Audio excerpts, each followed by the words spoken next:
YouTube. So we'll just start babbling a little bit while Jesse gets the other stream up and running on the old thing in here. Let me shut off all my microphony devices so when I turn something on,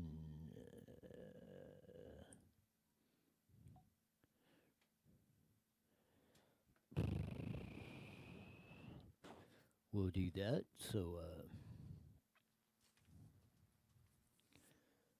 typing and typing and typing. We're going to have to get the deal. We need to look into setting up the deal where we can just do this on one deal and it goes. I figured I'd get you tired enough of doing this that you'd get on the stick and figure that out. Sometimes you have to motivate people in different ways.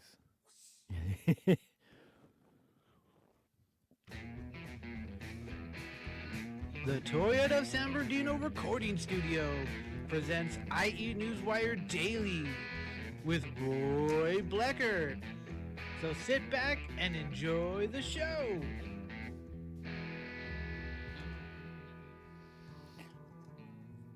Here we are. We're coming back on our tough Taco Tuesday of all the stuff going on back and forth. Man, it's been it's been a little bit slow day. Moreno Valley looks like they're going to replace their city manager in a little bit. We'll talk about that in a little bit, or maybe we have some people there at the scene. See if there's any breaking news on that coming up. A lot of local news and stuff on up, but we're going to cover the big or non-big event that came on today. At the Judiciary Committee, they sent articles of impeachment up to the House. It looks like a foregone conclusion the House is going to do it. There's about 0.000% chance of the Senate ever removing the President of the United States. But we do have on the line the guy that is responsible for the background on me, the Toyota San Bernardino Recording Studios, on that. Cliff Cummings, welcome back to the show. Well, thank you very much for having me. Man, I think I'm calling it the big non event. The articles of impeachment have just went through the Judiciary Committee and they had the little dog and pony show. But what was really telling, I guess I should say better words of that, was Nancy Pelosi right after that announced that she has a working agreement with the Trump administration and Canada and Mexico for doing NAFTA. Now, this is a guy you're saying needs to be impeached, or it's a constitutional issue, like she was saying in the press conference. But we brushed that aside, and yeah, we got a deal on NAFTA and GATT, which is something we really needed renegotiating. But what's your take on all this impeachment stuff and what happened today? Well, first off, it's a non-event, as you said. Secondly, they will make all the hay they want. But I really do believe that the Democrats feel like their constituents are so stupid that they will not remember this in November. I disagree. And I disagree completely. I think there are a lot of smart Democrats. And the fact of the matter is this is going to hurt them. You've got people on that committee who are basically, they could go out and set buildings on fire and still get reelected. I mean, look at some of the crap they've elected already. They got a guy who was arrested in the 90s, and he's now in New York. So at the end of the day, I think it's a big media event. They look like fools. The Democrats look like fools. Trump is getting his job done. You've got an economy. I want you to remember this now. The entire planet said that the economy was going to go straight downhill and be in trouble in 2019. Our guys just came out, the Toyota analysts, and said, you know what? 2019 was pretty darn good, and 2020 is going to match it almost 100%. So I just went before the show, and I looked at our ad. I run that ad board for Toyota in L.A. Correct. And our expenditure this year, which is based on receipts, was within $50,000 of last year, and if I ever run for office, got a surplus of $1 million. So the market is steady. Look at what the stock market has done and the amount of wealth it's created. You look at the number of people looking for jobs, and I can tell you one of the toughest places to get a job right now is Nevada, because the Californians are looking for the jobs in Nevada because they're leaving. And it's a shame, but that's what's happening. And I've had multiple conversations with brokers and dealers and owners of companies. You haven't seen the beginning of what's going to happen. And what happens is some reporter said, "Oh, but look, they had an increase in jobs." I said, "Those jobs are $50,000 or $60,000. All right, you've got guys who are worth $1 billion leaving California, 900, 800, 700 million, and the companies behind them are leaving California. So there's a day of reckoning coming." But I had a great conversation, and one that I really liked, with a close friend of mine who has multiple dealerships, a few more than me. And he said, "You know what? California's okay, because now is the buying opportunity. And by the way, I'm looking at 4 deals right now to buy. I just passed on a 5th deal, which was in New York. I don't want to go that far. It's in Buffalo. But I'm looking at dealerships in California to buy, because I think that it is a buy opportunity. And we're building that huge building in San Bernardino. Correct. And I've got a meeting being set up in January. We're trying to find a date on my calendar and this guy's calendar for a brand new franchise coming into the United States. So today, right now, I think the Democrats, absolute washout. They get hurt. The media will make all of it can. I was talking about it today at lunch. Look at a Trump rally. 20,000 people trying to get in to where 40,000 people already are, and you look at Biden sucking on his wife's finger with 32 people around him. It's embarrassing. It's absolutely embarrassing what they put out. And I'll throw one more at you, and you can throw this in my face in November, is I don't think the real candidate's in the race yet for the Democrats. I think that somebody gets drafted at the convention because it's going to be such a cluster, and they know how badly they're going to lose, that they're going to try basically a Hail Mary and see what happens, because they will be trounced. Watch those. I think those hillbilly statements are kind of catching on to you a little bit on that. But no, I love it. And I was just watching Trump. He was talking. He was in Hershey, Pennsylvania, I think, talking. And I think that's the appeal to it, because Trump comes across, even though he's a multi-billionaire, very successful, he comes across and he talks to the people the same way they talk. So they're more comfortable. I think people feel more comfortable around President Trump than any president we've ever had. I've had the pleasure of meeting both Bushes. When President Bush, when H called me about his son, we had a great golf conversation. I've been in the White House with W, and been on with him a couple of times. They were really nice people. I disagreed with a lot of what W did. I'm more conservative. H was great. He was director of the CIA. I mean, this guy has a lot of family roots, right? And so that, I think they were great guys. They were guys. I mean, honestly, they were kind of guys. They were good guys. Trump is absolutely the people's president. And, does he have a lot of money? Yeah, he does. Did he earn it? Yeah, he earned it. Does he take risks? Yeah. Do you get kicked in the butt once in a while when you take a risk? Hell yes, I did. I mean, I can tell you a list of things that I've done that I got kicked in the butt. But if you don't teach your people to try things, how do you get better? How do you learn? And all those decisions, real estate projects can go south on you. Franchises can go south on you. There are just decisions you make. Sometimes you go, you know what? I think I want to forget about that one. Yes. And it happens. It happens. And you move on. And if you're good, you learn. And if you're bad, you fold your tent and you collapse. Well, Trump's good. He moved on. And that will happen in politics. It'll happen in business. I won't talk about his marriage. The last one, WW1 with Ivanka or whatever it was. He's done beautifully with this. The first lady is fantastic. And I think that as we go forward, I will tell you that Trump took some of my lines I had ready to go. And there's no charge. no charge.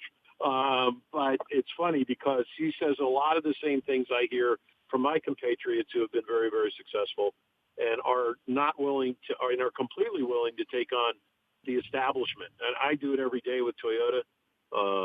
We have very frank and open discussions. Let's put it that way. And you know how I know it works is tomorrow I'm leaving for L.A. We have our annual board meeting. Every senior, all of the hierarchy of Toyota except one guy. It's kind of like the Supreme Court justice who doesn't come to the State of the Union speech. One guy's another. Everybody is coming to the L.A. Toyota dealer party. All right, and that tells you we're doing something right.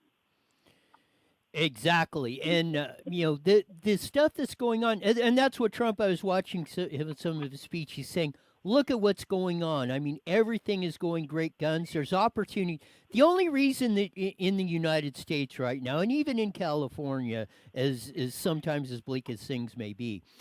If the only thing that's standing between you and getting where you want to go is yourself, because there's plenty of opportunities to do anything right now. I mean, any direction you want to go, if you put your efforts and mind to it, whether it's a new job, start a new business, start a new concept, anything else, there's never been an opportunity where where you have the chance to be successful at it, as I believe as we are sitting in this time period today.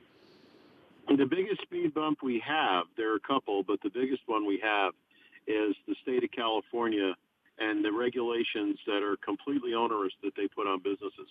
I'm running over to Vegas on Monday and Tuesday to close on an investment property over there.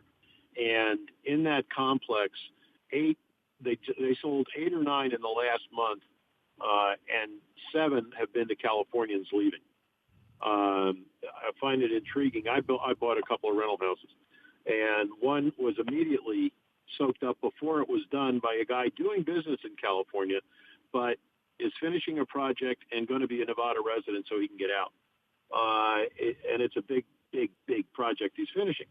So California has to get out of its own way or it will collapse in on itself. And there are some signs of that. You look at the pension deficit of $1 trillion plus, and I've been talking about this for years on all the programs I get on.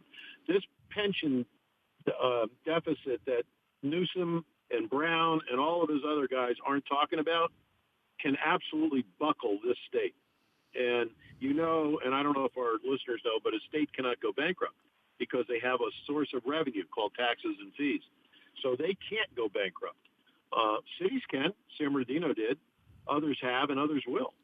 But we've got a pension debt, and Newsom will say, "Oh, we have a surplus of this much money." It was chump change, all right? Compared to the deficit of what's there in the pensions of over $1 trillion, it's shocking what can happen here. And that's why a lot of companies are leaving. They don't want to get saddled with the tax hit that's going to come. Yes, you're right, spot on. I mean, I was in a meeting the other day with Supervisor Jeff Hewitt for Calamasa, and that's one of his big things because he helped the city out there reforming the fire department, stuff like that. But he says, man, he's looking at me and he says, man, you have no idea what's going on. He says, I mean, I was aware of it as a councilman and mayor of that, but bumping up to the supervisor, I mean, $3 trillion unfunded mandate, $300 million they're cash short of on their budget of funding the pensions every year, and the revenues are stagnant at the county. And you probably know this more than anybody because the reason California has a humongous surplus, and we go through these boom and bust cycles on our budget, is because we are the most heavily weighted income tax state on the rich. And you know as well as I do, their income goes up and down. Obviously, most people are well-to-do are doing great right now because the stock market's up, business is booming, so the revenues are coming in. But what the dirty little secret behind this is the counties and most of our cities, the revenues have been flat all through this economic boom time. And I think you're right. If we do suffer a slowdown or recession in there, Man, there's no reserves like there was on the last time in most of our cities and counties to cover this. They've just been basically treading water. And I see that, there might not, the state might not be bankrupt, but school districts, cities, and counties could be in a lot of big heap of trouble around the whole state of California if we suffer any hiccups in this deal. Well, I think that one of the things that distresses me in dealing with contractors quite a bit is the absolute waste coming out of Sacramento. Contracts that are utterly ridiculous, equipment being replaced that still has 5 years left on it, 7 years left on it. It's how fast can we spend it? And if we don't spend it, and I ran into this 20 years ago. I was appointed, Wilson, Employment Training Panel. And I'm telling them we got $4 million left over, give or take. And I said, well, let's roll it to next year. Are you? And the union guy said, are you out of your mind? What do you mean I'm out of my mind? He says, we got to spend it. We'll spend it. We'll get it if we don't spend it. And that was the mentality that came out of there. And at that point, when Gray Davis left me on there, and I finally resigned, I said, I just can't do this. This is unconscionable. And so I resigned from that position.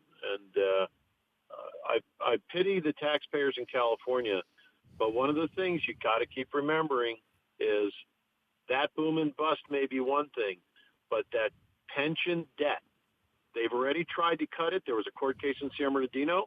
The police went with it. The fire fought it. The fire guys won in court. The city threw out the fire department. We're now serviced by the county fire department, and they do a great job. They're great guys. Probably a lot of the same guys went over to work there.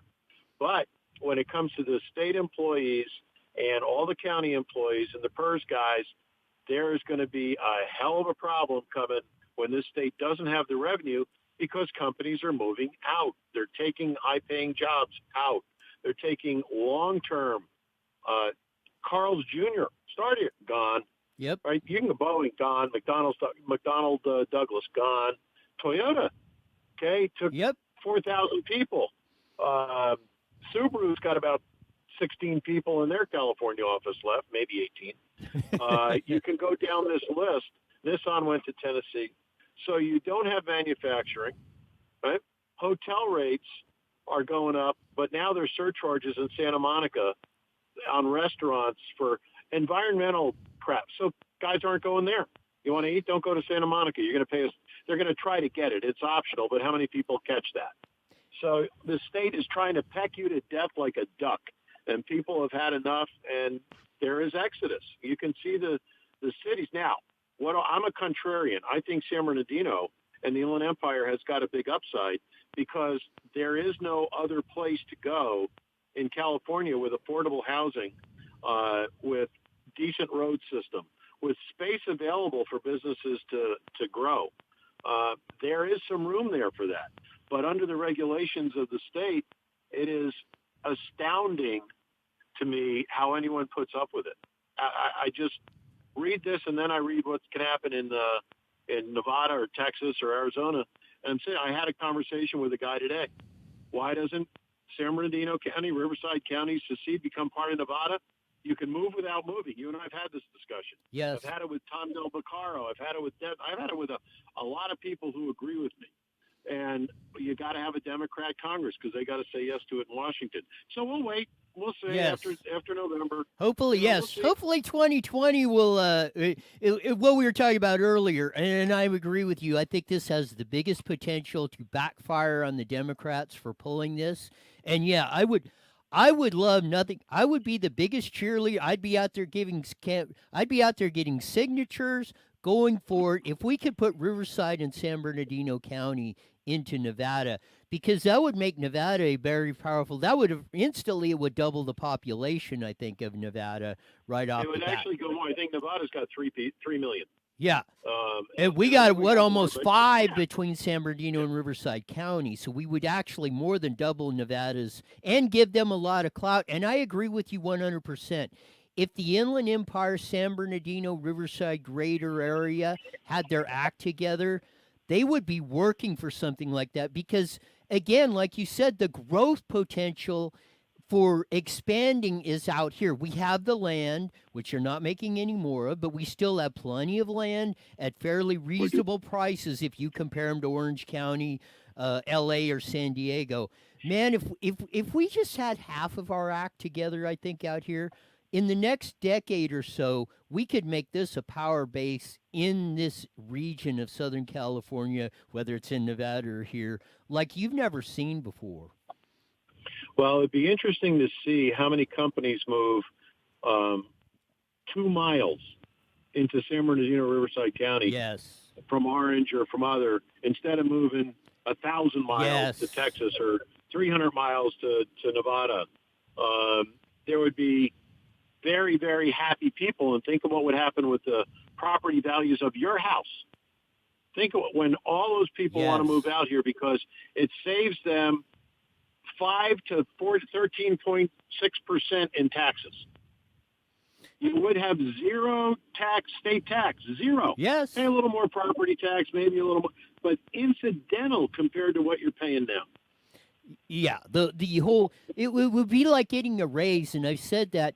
It doesn't matter if you get a 5% raise, but if your expenses are going up 10%, you just got your wealth factor just got cut. Your quality Correct. of life is going down. So it's not just and again, sometimes I think people lose sight of that big picture of like what you're talking about right there. But I mean, they're feeling it, but sometimes they just think they don't quite understand. Well, I got a 5% raise. Why am I thinking like I'm going downhill? Well, in California especially, your expenses are going up at a greater rate. So even though you got a 5% raise, the average person backslid. Yeah, agreed. And, it's interesting. We were talking about you can move without moving. We ought to add in a little bit of a comment and say, and get a raise. Yes. Because you would get a raise. And Yes. you don't have to sell your house. You'd get 3 raises. You'd get a tax raise because you're not paying it, and your property value would go through the roof because you're in a place where people want to be now. Exactly. You talk about that. I mean, if these two counties were in Nevada with the regulations like that, I mean, could you imagine going to Toyota, and I mean, you would know more about this in a bit, going to the executives of Toyota and saying, you know what, you're getting hosed over there down in L.A., you only got to move 50 miles up here. The taxes are better. You're going to you've got an employment base. Even a lot of the key people you have could be moving up here, would be much more. You could keep a lot of your key people in doing that. Like I said, I think you would see this area boom like you've never seen it before. Well, I'll throw one more or two more out at you. There are companies who come in, and I was meeting with one of the Saudis and one of the Japanese the other day. And the recommendation by the Japanese was for this company not to come to California and to go to Nevada. Don't even think about it. And they're like, well, what do you mean? What do you mean? No, explain the whole legal situation, the amount of lawsuits, the egregious tax situation. And I might add, by the way, let's go with another part of that moving to Nevada, the gas tax. Your gas price drops by over $1 a gallon. Yeah, easily. Take $1 a gallon off of your gas price like that. Now add your tax your state tax, your gas savings, okay, and the value you get of the house if you own it. Unbelievable. It is unbelievable, and you don't have to move. Yeah. So, and Trump will sign it. Trump will sign it. Oh yes. New York's second, he'll sign it. Yes, he loves the whole state legislature, governor, attorney general that's suing him like 3 times every day. Yeah, he wouldn't get the pen out. He couldn't get the pen out fast enough to sign that deal. It would be kind of fun from the standpoint that all of that goes over. But one of the neat things about it is Nevada would virtually become a safe state for the Republicans because San Bernardino and Riverside tend to lean Republican. Yes. And, of course, people leaving California to live in this area will be a bunch of Republicans who have good jobs and are homeowners and all that stuff. And they'll move in here. And then now you forget about California. They're done. Yes. All right. You're not going to get that vote for 10 or 15 more years. But you'll own Nevada. You'll own Arizona. It's astounding to me what can happen. We got to get Tom Del Beccaro on one day and have a chat. He and I do a lot of email back and forth, and he's a smart dude. Yes. And he loved this idea. I don't know if you know the story, but he and I did this live one day, and I presented my theory about the counties leaving, and he just froze. He didn't say a word. And I said, "Hey, Tom, we're live. We're on the air live." And he said, "Yeah, I know." He said, "I'm just mad I didn't think of it." So it was great fun. It was great fun. And But before it's a we, great yeah, hypothetical. before we let you go on this, and I know we talk a lot about Toyota San Bernardino, but you also own Subaru of San Bernardino, and they've had a big project. It was out here in Moreno Valley at one of at all the fire stations, the Spark of Love deal that was sponsored by and is sponsored by Subaru on that, and they're collecting toys all over Southern California for very needy kids on that. And you don't have to go to that event. You can drop toys off at any fire station, anywhere in the state of California, and they'll get them. They'll get them to a needy child. But that was sponsored, big sponsorship by Subaru on that. So along with our firefighters, we want to thank Subaru and all the Subaru dealers like yourself that put a lot of muscle behind this. Well, it's a great thing, and I'll give you another one for Subaru because we always seem to talk about Toyota. It's much bigger, so we do. But when we got involved with a lady named Tracy Lynn Sherritt up on the mountain, there have been a group of people, and the Boys and Girls Club up there was not doing great, and we got involved in my store and a couple other folks in Subaru. And they now have 4 fully functioning offices, I'm told, up there that have after-school care. They're rolling, very appreciative. My neighbor in San Bernardino, her husband was one of the founders or big proponents of the Boys and Girls Club up there. He passed away, and so we're trying to pick up the slack because he was huge, the Iaconas. But yeah, they're doing great up there. We've got a deal going right now. I just had a meeting today with the I'm a golfer, but Southern California PGA Foundation. I'm on the board of that, and we've got money coming in from Toyota for junior golf for kids and we're building a center in San Bernardino. So we're going to have classrooms, we're going to have training areas, we're going to have places where kids can go after school. Dave Stockton, a great friend of mine, Ryder Cup captain, multiple major winner. He's involved. It's going to be, we're trying hard to put the best foot for San Bernardino we can. And Roy, one of the best things we can do is get this damn building built in San Bernardino. Yes. That's the entrance. And you're going to see 75,000 square feet of brand new Toyota, and then brand new Subaru, and then another franchise we're working on. I don't have it yet, but we're working on it on the freeway. And so now I met with the mayor's folks today. Guys, we got to clean up the mess.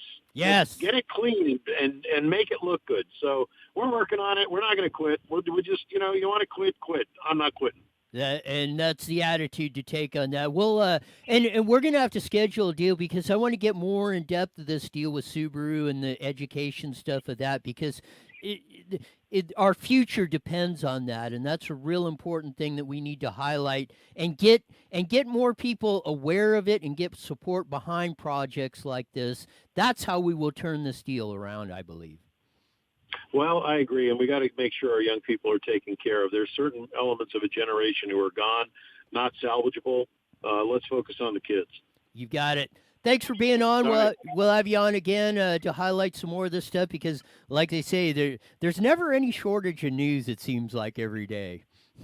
Yeah, you're right. And I hope we get through this crap with Trump quickly and we can get to real business running this country. Yes, I think the Senate's going to say, send that over here to the House.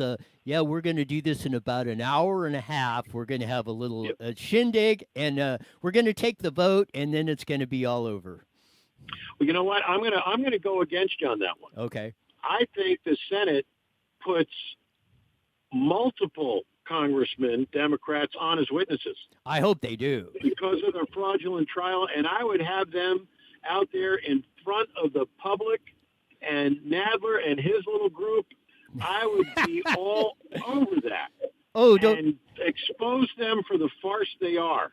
I really hope you're right, because that's a radio talk show host dream. I mean, you won't even have to prepare for anything. Just roll the latest clips of what went on today, because if that happens, the fireworks are going to be astounding coming off of that. Yep. I'm Yep. I'm trying to temper myself in case it doesn't happen, but I really hope you're right. Well, I hope it does, because this is a farce beyond words. Anyway, hey, I'll let you go. You got Thanks it. for having me on. Appreciate it. Thanks And again. We'll talk soon. We'll have you on in the future to discuss some of this other stuff coming up, because we very well need it. Thanks for being on, Cliff. You got it. Talk to you. You got it. Bye-bye. There it is. We had Cliff Cummings. We haven't had him on in a while. Toyota San Bernardino. And like we said, Toyota of Subaru is also his dealership in the San Bernardino Auto Mall. So if you do that, the WRXs are absolutely fabulous over there, Subaru. If you can get a test drive in one of those, especially, and they're kind of hard to get in California, but if you can get a drive in the, if you drive the one with the turbo WRX on that, I bet you will be driving that home, because the thrill ride in that little rocket is something else. Maybe if we get one in, maybe we'll have a contest to win a test drive with that, or the new Toyota Supra coming out that's on that. If you go by that, and I was over there the other day at Toyota of San Bernardino, they had 3 of the new Supras on there with bows on it. I think a green one, a white one, and a blue one with on that. So if you're looking for that special Christmas gift, ease on over. You might want to give the significant other a new Christmas gift of a Toyota Supra. They're absolutely fabulous. The paint jobs on those, the metallic paint jobs on those Supras were absolutely fantastic on that. So check them out. If you're in the market for a new car, new truck, new SUV, check out Toyota San Bernardino and Toyota Subaru on that. Nothing like a Toyota. I really like the Toyota Tundra trucks. There's probably not a better engineered pickup truck than a Toyota Tundra on that. So if you're out there looking for a new vehicle of any kind, sports car, family car, 4x4 pickup with to go out there and do some off-roading, or roll up to Big Bear when the snow is up, check them out over there on that. Come on, do it. Yes, that's it. Just do it. Yeah, economy's up, going, splurge yourself a little bit. Enjoy life. That's what we all should be doing. Talk about that, and I want to talk about it. I talked a little bit on the top of the show before we had Cliff on. A little thing that came up and just popped up on the deal, and we've got some people there if anything happens. In the city of Moreno Valley, it came on a 24-hour deal, special meeting, closed session. It was retirement, dismissal, disciplinary action, I think was the title of it, of the city manager, and item 2 was interim city manager. So if there's any news on that, if the current city manager, Tom DeSantis, is leaving that, and it comes on between now and 6, we'll have it on for you. And if they name a replacement or an interim city manager, we will have that on. But that's just a little tidbit came up across the board yesterday on the deal. So they're meeting. They should be, if they're not still meeting, they should be in meeting, because it started at 5 o'clock for the closed session for the council to do that. And those of you who are not familiar with what a closed session is, that's if mainly for like discussing lawsuits or personnel matters like this, where you don't have where you don't want, where there's confidentiality on that, or if things get out on that sort of stuff, you won't be able to, you won't release any information. But sometimes, like if there's lawsuits or things or confidential personnel matters on that, you don't want to have that airing out in open session. So there are parameters to have a closed session going on, where the council can discuss things with, city manager, if you're on the agenda, personnel matters, lawsuits, things like that. on that. So that just came up in the city of Moreno Valley. So if anything breaks or we hear of anything about that while we're on the show, we'll certainly let you know of that. If not, we will definitely let you know on IE Newswire what's going on, or and we may talk about it on the show tomorrow on that. But I think we have I heard the phone jingle-ling-a-ling-a-ling. So I think we have a caller on the air. Who we got? Hi, Roy. It's Dwayne. Hey, we always count on you to. I'm sure some of the news today sparked your interest a little bit. We had Cliff Cummings from Toyota San Bernardino on. I don't know if you caught that, but did you hear? I'm sure you heard about the whole little impeachment fiasco going up to the House. What's your take on that whole deal? Well, fiasco is probably a kind word for it. Well, hey, this is a kinder, gentler Roy that's coming out on the. Right? Yeah. Okay. Well, I see you're buying into that one. yeah. Well, I can only say that this whole thing started the second the man announced he was running for president. I don't think people realize this, but as soon as Donald Trump came down the escalator and made the announcement that he was running for president, gears were being moved into position to combat this. Shock of all shock, Donald Trump wins the election. Oh, my God. Now what do? Well, they've got their insurance plan, and it goes from there. So that didn't work. The Mueller report didn't work. So we're going to impeach him. That hasn't worked. It's not going to work. I think what they've done is lost a few seats in the House. I think what you're going to see in the elections coming up, this is going to hurt him. I hope so. And I think this was Trump's plan all along. Let them run off like the spoiled children that they're acting like, and let the people decide. I mean, Schiff sat there and manipulated those hearings, wouldn't let the Republicans call any witnesses, stacked the deck. You got Nadler coming in here essentially doing the same thing. Just the other day, he had on a witness and then turned around and let that was yesterday, and then turned around and allowed the witness to question the Republican witness. You know, you're either a witness or you're part of the team. I don't know when this has ever happened that they've allowed them to switch horses like that midstream during the race. So as a result of this, what you're seeing, I think, is a tightening up. People are impeachment weary. They know it's not going to happen, and they know why. It doesn't really matter what side you're on. The Senate is controlled by the Republicans. Do you really think that the House had zero support on the Republican side for this garbage? Do you really think the Senate's going to do anything? No.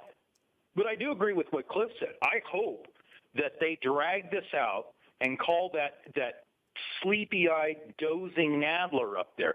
I don't think the guy can stay awake for 5 minutes. And what an insult that is to every American for this guy to be doing the most important work, supposedly impeaching a president. Look at me, I'm Jerry Nadler, I'm so important.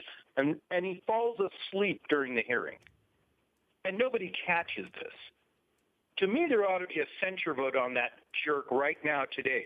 They should say, you can't run a hearing. Obviously, you're not taking it seriously. You're out. Goodbye. Gone. But, you'd have to bring that up with Nancy, and Nancy's not going to have that. She's not going to play along. And you notice that it's everything they can do to shift the topic away from the Joe Biden debacle. You realize you and I talked about this last week. The Joe Biden debacle is being swept under the rug. The only problem is it's morphed into the 400-pound gorilla in the room. And you're not going to be able to get by with this too much longer. And I think what you're going to see is, I was on Drudge Report today. Right now, do you know who the most popular candidate for the Democrats is? What was it? I'm going to say either Mayor Pete or Pocahontas. No. Hillary. Oh well, yeah. They're already pushing because she's under so much Oh, I can't. pressure. You're all the not. You're time. you're you're like you're really toying with my emotions. I mean, I would. Pocahontas would probably be 1A, but a Trump Hillary rematch would be absolute. I mean, again, like I said, that would make the radio talk show business just easier than pie. You wouldn't even have to prepare for anything. 2 minutes before the show, what's the latest fireworks between Trump and Hillary, and roll with it. Can you imagine the meltdown she would have when she loses twice? Just saying no. Oh, keep the weapons away from Hillary if that ever happened, because man, yeah, she did not. She. Let's put it this way. Rumor has it that she was very heavily sedated on what was it, November 5th, 2016, after it was very plainly obvious that she was going to have to work out there, as the agreement was with the Trump campaign, that she was, if it was like no chance, she was going to have to concede the election that night. And that was like, that almost, rumor has it that she did not take that very well. Well, I'll go a step further because you're not relating the story correctly. There was an entire list of expletives being yelled at her subordinates. There was things being thrown about. There was damage to hotel rooms. Yes. Now, this was covered up and paid for, but even Panetta came out and he slipped, right? And he made a little overture about this. And then he went quiet, and you haven't heard from him since. So I think it's quite telling. This person's unstable. And this showed her instability. And the woman, look at her campaign she ran last time. When she couldn't stay awake or make it on time or wasn't drugged up. How many times did we see her falling down where the Secret Service was carrying her to her own private ambulance, the unmarked ambulance that everybody so conveniently forgets about? So everybody conveniently forgets that she traveled with her own doctor and an ambulance crew to keep her upright and vertical so that her lower jaw could continue working. Well, you bring up a good point about that, because that was, or again, like the rumor mill had it or whatever, but that was what, the guy, the Clinton that actually did get elected, Mr. Bill, was telling Hillary, you got to get out there and, work it, get amongst the people. That's, Trump's killing it with the actual folks out there. And she was like, I am Her Highness Hillary Clinton. This is a coronation, not an election. I am entitled to this job. I am going to be the first woman president, yada, yada, yada. Don't bother me with these little details of having to go out in the campaign and stuff. And, she should have probably listened, even though she might hate Mr. Bill's guts for a lot of, maybe even some good reasons why. Who knows? But she should have listened to Mr. Bill, her so-called husband on that, who actually did and knew how to get elected, and knew, if nothing else, and you can love or hate Bill Clinton, but I mean, he is a master politician, probably one of the best straight up public speakers that we've had. I put him in like the Reagan, even the Trump, John F. Kennedy, of his delivery and ability and knowing how to do that, just being politically savvy and PR wise, and knowing how to produce, knowing how to get your message out and rally the people around it. And Hillary just, for what, in her personality trait, that just doesn't have that. No, I happen to agree with you 100% on that analogy, because I disliked him immensely, but I have a lot of respect for his ability to get elected, because he got elected twice as president. And that's very telling. And she has run a couple of times and lost both times. So I don't think another loss, I don't think her brain matter could handle another loss. The meltdown that will occur will be epic, to use the current phraseology. and you're going to see an atomic blast come out of that room. I mean, it's going to be, and this book that she came out with where she blamed everything else under the sun for her failure to obtain the positive election result that she wanted. It was everybody else's fault. Yours, mine, the guy down the street, the guy talking to the guy down the street, the guy selling the car. It was everybody's fault, everything's fault other than Hillary is just a piss poor candidate. I mean, you can't miss words. She's got the personality. Even though she faked it on the Howard Stern show, she's being coached, by the way, on how to. Actually, yeah, that was the most real I've ever seen Hillary ever in a public appearance. But that was a fake, contrived act, and we have to keep mentioning that. Now, the other thing is this constant having to talk about her. I'd like to shift subjects because she's nauseating, and the fact that she's going to pop up again, we'll have plenty of time to orate on her. Well, yeah, but it's fun to do. I mean, like I say, I mean, I couldn't. I mean, like I said, and I said it there a little bit ago. A Trump Hillary rematch in 2020. I mean, that would be like the second Ollie Frazier fight or something. I mean, the hype and everything around that would just be epic.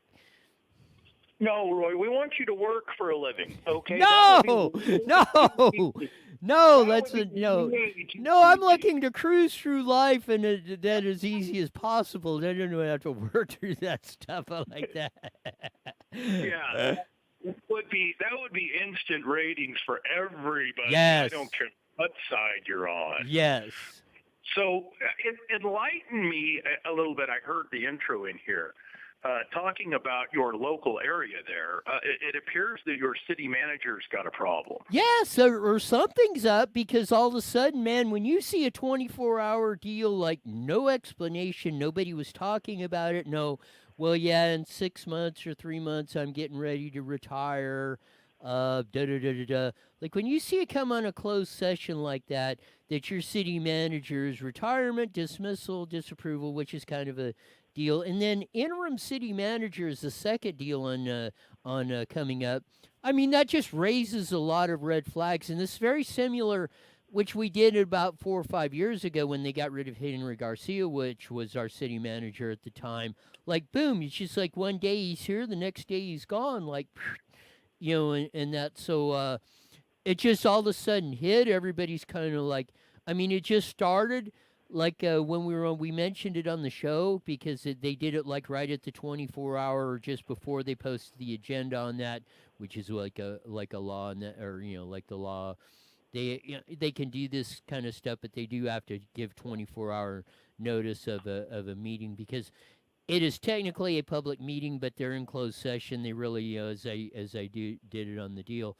But yeah, if we get any breaking news or what's happening, or if he's out and somebody else is in, or what they did doing, because if they're not meeting in closed session, right, or if they're still meeting in closed session, which they might be, but it started at 5 o'clock. So, but if we do get some breaking news on that, but yeah, from everybody I'm talking to and all my sources, people that are like connected to this stuff, this was one that came out of left field, and the way it is. And the way it came out of left field like that, it has all the earmarks of something being up in Moreno Valley. This is the town that just cannot stay. If nothing's going on, we got to make something up in here just to stir the pot. Make sure everybody's heart's still beating, I guess. Well, you know what? Occasionally changing the underwear that is laden with the fecal matter of politicians is a good idea because they all are full of it, and I promote the constant turnover of all politicians. It would be nice if you could get rid of some of those mindless gnomes that inhabit D.C., the District of Criminals, but I don't think that's going to happen anytime soon.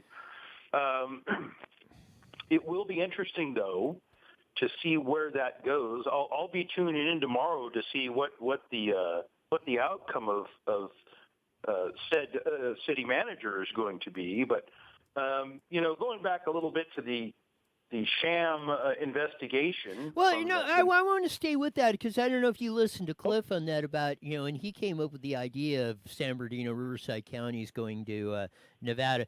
But kind of taking that into broader context and what you're talking about a little bit, and we talked about a little bit in that, and, could do that.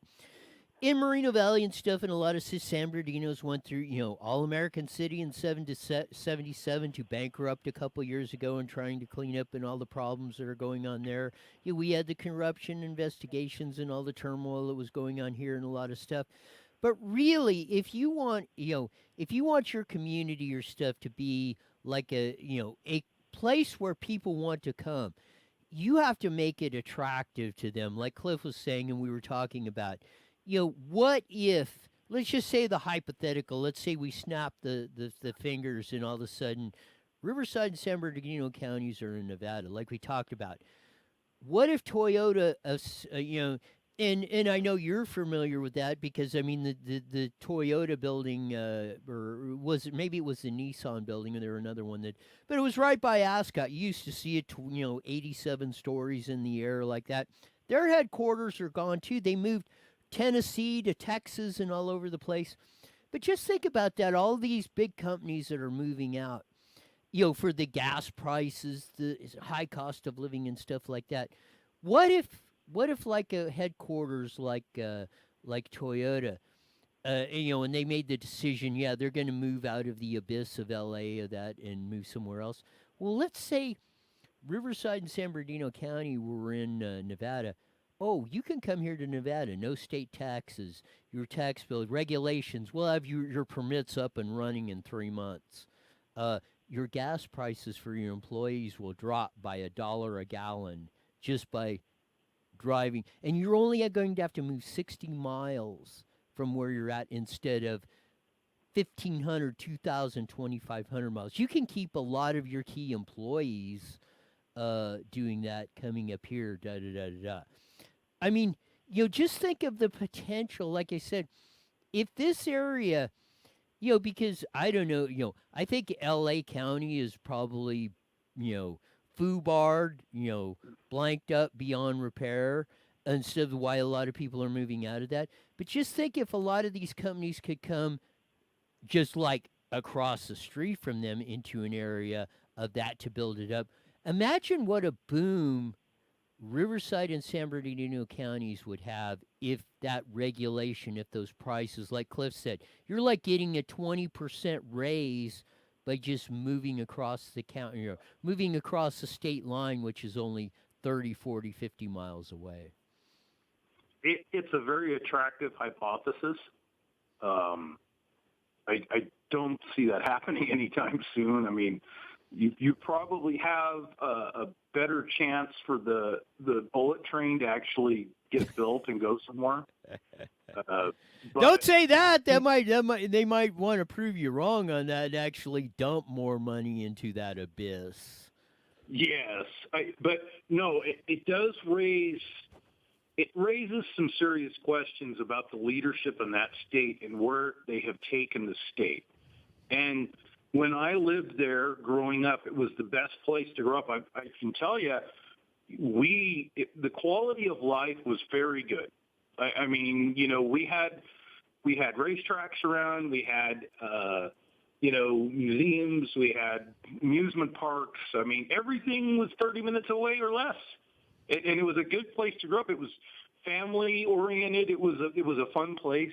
I believe you and I actually took a taxi ride to the bowling alley when we were kids. and I remember the look of the cab driver's face when I paid him off in pennies. He thought that was not very, but it was a good place. And you look at it today, and I don't know. It's the vision for that state is something out of some dystopic novel. It's like looking at Blade Runner, which is a movie from quite a while ago, actually, and it was centered in L.A. in the future. And it's become that movie. It's a cesspool. I mean, I wouldn't. There's no way I would move back there. You couldn't pay me to move back there. And trust me, I've got job offers. I could go back to work there if I wanted to. There's no way I would, because the quality of life is in the toilet. I mean, the last time I was down there on your show, I just couldn't believe just what it took to get something done. And just the sheer amount of traffic and people everywhere boggles my mind, with an economy that continues to go straight down. Why anybody wants to stay there, I don't know. I mean, I get it. Cliff's got a business, there's people that are entrenched there. Hell, I grew up there. I get it. I just don't think you're going to see it come back around to anything livable in the future. I could be proven wrong. I hope I am, actually. I'd like to see California get turned around, but who's out there that's going to do it? Let's ask that question, and maybe you've got some answers on that. Who yes. do you think could change the situation in the very near future? This Gavin Newsom clown has got to be removed. Well, yeah, I do. No, we're getting close to the end of the show, and I do have an answer for that, and it's the only answer. The 40 million people of the state of California are going to have to look in the mirror and decide, are we going to take this crap anymore?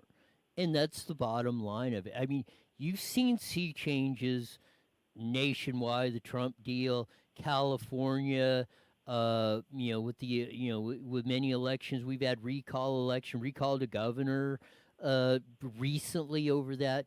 I mean, when the people get fed up enough that they're not going to take this crap anymore, that's when you'll get the sea change of what you're talking about. And nothing really more than that. I mean, I was just watching the Trump rally that was, he was in Hershey, Pennsylvania today, just before the show on that. And that's whatever you want to call it, the Trump base or the people, the flyover country, however you want to, those people, the majority of them are behind him. They believe in him.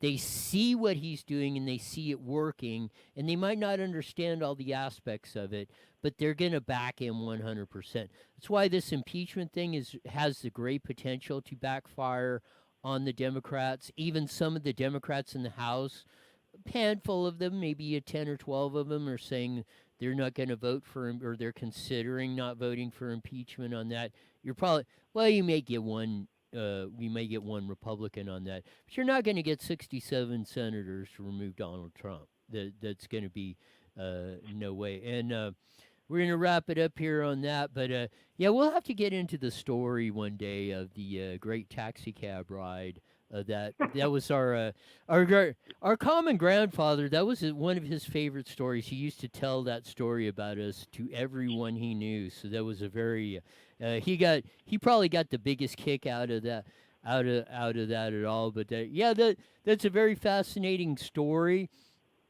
and it's a story we talked about it. We showed the clip about how the slip and slides and all the stuff, and staying out till dark. That was the only rule and all the stuff. And Evel Knievel jumps off the let's get an old door off that and prop it up on that and see how many trash cans we can jump. We crashed. We fell out of tree houses.